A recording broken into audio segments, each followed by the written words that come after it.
Mortal Kombat in 2025. But it's not going to be in Mortal Kombat 1 Dynasty. What the hell are you talking about? Yeah, it's come out of left field. Yo, what's up? It's your boy Dynasty back with some more MK1, MK Uno cringe content for you guys on this Friday afternoon because few things of note to discuss today, including Mortal Kombat making a comeback via Rocket League?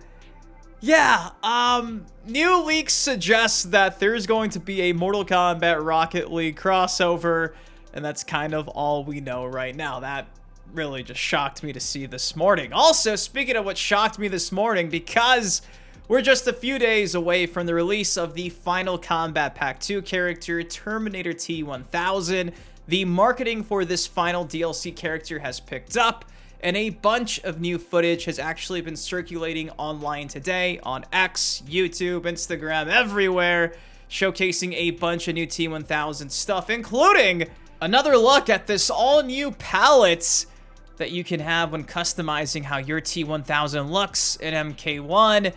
Pretty interesting because I don't really even know what the gear is for T-1000, but based on what I'm seeing so far, it kind of seems like the gear is going to be like the head and the chest.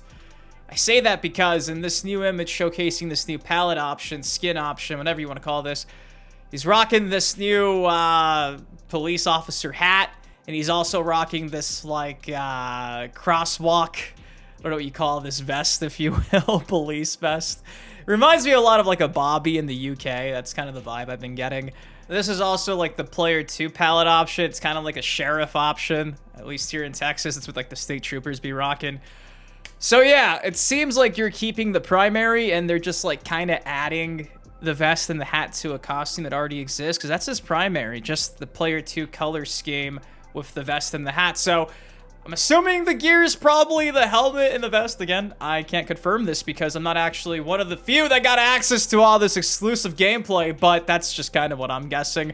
Bunch of other stuff worth noting as well, like seeing the official outro after the 18-wheeler fatality is pretty cool. Also, along with like the intro animation he makes on the character select screen. And speaking of the character select screen, it turns out that they actually changed the character select screen for both the main roster and the Kameo roster. Typically on the main roster, there is a dragon logo dead center, and for some reason now they changed that to a question mark, which has some people initially, when this first broke a couple hours ago, the footage popped up thinking like, whoa, whoa, whoa, is there something up NetherRealm Studios' sleeve? Is this Floyd? Is it a secret character? And since then, we got confirmation on what exactly this is, and sadly, I can confirm it's not anything too big. But regardless, the select screen got changed. So with that said, I'm gonna break down all the findings from today. If you are excited for T-1000 dropping next Tuesday, if you have the Kombat Pack DLC, do me a solid, takes you a second, drop a like on it. Without you, these MK1 videos don't happen, so from the bottom of my heart, I appreciate all you guys still supporting your boy on the MK content over all these years. I love you. And with that said, let's break down the Mortal Kombat story that I think you probably did not expect to hear about today. So according to Sam Leaks, came out and said Mortal Kombat Rocket League's coming soon. Items from this collaboration are coming to Fortnite as well. More details soon. And this is being spread all throughout the Rocket League leak community, which is nuts because about 3-4 weeks ago, we got that first confirmation that WB was going to try to do more of the Mortal Kombat license moving forward. And since then, we got Sub-Zero and pretty soon Scorpion in Fortnite. And now we're more than likely going to be getting classic Mortal Kombat inspired carts for Rocket League. Now, I haven't played Rocket League in a few years, but if they bring back some of those classic Mortal Kombat vehicles from Armageddon, hey, if there was ever a reason to play Rocket League again, this might be it. If this is the closest we ever get to Mortal Kombat, hey, beggars can't be choosers, guys. We've been waiting for that to come back for years, and this might be the only way it ever does. So be on the lookout for that. I guess we should probably discuss the character select screen situation. So going back to the days of MKX, when it was all said and done and it became MKXL, we had a question mark on the screen, which was your random select going back to Injustice 2. Same thing, dead center, you had a random select question mark underneath Red Hood. Then come Mortal Kombat 11. Random select, I believe, was a feature you would select with your controller that didn't actually have a slot on the roster, and it's kind of similar to how like Mortal Kombat 1's been as of late. For the longest time on MK1, you would press a button, then hit the random select cursor, and then boom, it didn't have its own slot. Making our way to, like I said though, the most recent patch update with T-1000 dropping next week. Things have changed. And this had a lot of people, like I said, losing their mind. I mean, I was losing my mind for a bit because it was like, wait a second. They already have a random select option. Why would there be one on the character's select screen? It just doesn't make any sense, right? Well, Thinny saw this and said, Floyd Stage looked like that too. MK3 looked like that too. Initially, Ice Cream was sharing this over on X. And Ice Cream said, I spoke to the guy who had early access to this build of the game, and he confirmed it's random select and attached right here on this build. When you're hovering over the question mark, it says aleatoria and translates to random. So for some reason, they dipped and got rid of the dragon, and they gave you the random select, which makes me think, then what was the point if you could already do that without this being on the slot? So yeah, the dragon's now been removed, and just like previous NetherRealm Studios games, albeit MK11, random select is now coming back to the main roster, which is, you know, I guess a change worth talking about. Madame Bo gets added, and again, on the Kameo roster, you also get a random select. That kind of makes me think like the game's over in a sense, because Kameo roster back in the day before Madame Bo never really had a random select, and now it does. And with them both having random select options on the screen, kind of just feels like a way to round it all out and bring some balance to it. I don't know, it just kind of seems like something you would do when you were done finalizing a roster, you feel me? So that's kind of the vibe I've been getting off of this. I could be wrong, there could be a Kombat Pack 3. I doubt it, but maybe there is.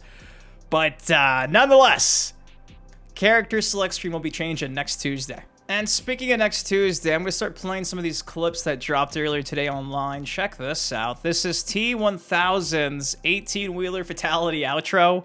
I think it looks pretty damn sick. I don't know if we've seen that one before in its full glory with that skin ever, so figured why not toss that in there. I think it looks pretty cool.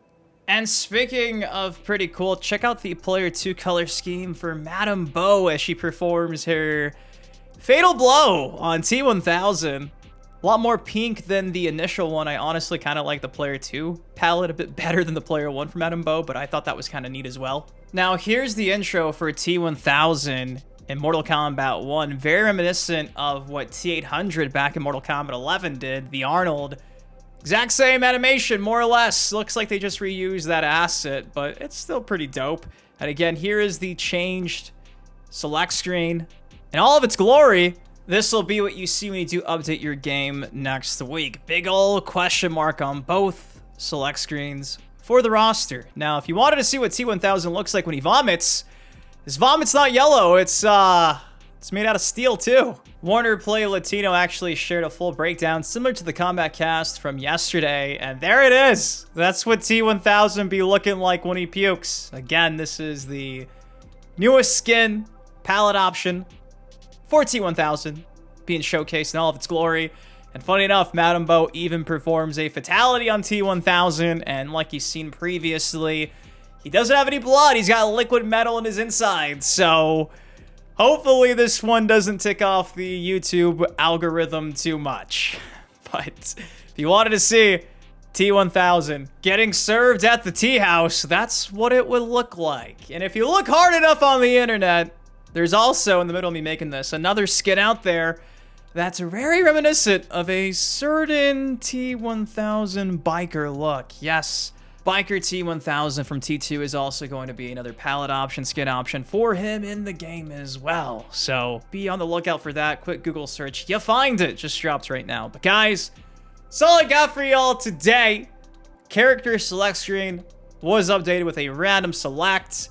Mortal Kombat coming back via Rocket League. And new skin For T-1000, some new footage. Next Tuesday, Skynet invades the Netherrealm. What do y'all think of T-1000 based on what you've seen lately? Are you looking forward to next week and getting your hands on him? Pause if you enjoyed the video. Again, takes you a second. Drop a like on it. Subscribe to some more MK content like this on the channel. Till next time, been your host, been Dynasty. You guys, please take care, stay safe. I love you, and I'll see you in the next video. Peace.